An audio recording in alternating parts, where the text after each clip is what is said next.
Саламатсыздарбы? Мен бүгүн азыр сиздерге ошо ымыркай бала жөтөлүп жатканда көбүнчө бул бронхиттерди, какырыгын чыгара албай кыйналып жаткан учурда ошо дренажный массаж деп коебуз.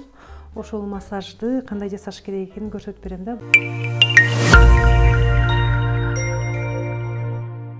Бул жеке эле бронхит эмес, бул жана өпкө сезгенгенде дагы пневмонияларда, бронхиттерде, трахеит деп коебуз, ошол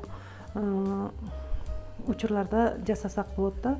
Дегенде баланы деген бул массажды деген баланы көмкөрөстөн алып жаткыра алабыз. Бул массажды негизи кийиминин сыртынан жасасак да болот да. Кийиминин сыртынан бир күндө 2-3 жолуга чейин жасасак болот. Негизги максатыбыз бул жана какырыктын бөлүнүп чыгып, какырыкты чыгарышына жардам бериш керек да.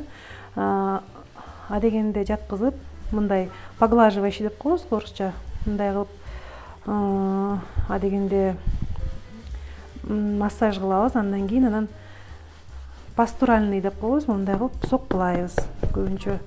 Эми өтө катуу эмес, бирок кичине сезиле тургандай кылып соккулайбыз. Же болбосо эки колубуз менен мындай кылып жаткызып, мындай кылабыз. Көбүнчө бул процедураны баланын башын ылдый каратып алып да жаткырбасак болот. Баланын курсагын биздин жана тизебизге коюп, башын ылдый каратып 35-40 градус ылдый. Анан ушундай эле движенияларды кылабыз, ушундай эле мындай кыймылдарды жасайбыз. Дренажный постукиванияларды жасайбыз. Мындай кылып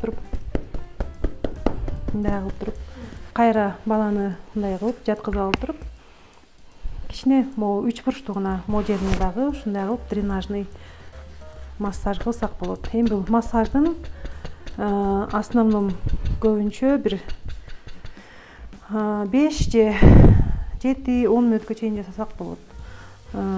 Бул дренажный массаж жасагандан кийин балдардын жана какырыктары кичине бошоп, бул эмесине келет да. Оозуна келип, бала жөтөлүшү мүмкүн, жөтөлү көбөйүшү мүмкүн. Ошол кезде жөтөлүп аткан кезде кусуп салса аябай жакшы болот да. Ошо какырыгынын баары чыгып кетсе, бронхторундагы, өпкөсүндөгү какырыктардын баары чыгып кетсе жакшы болот да.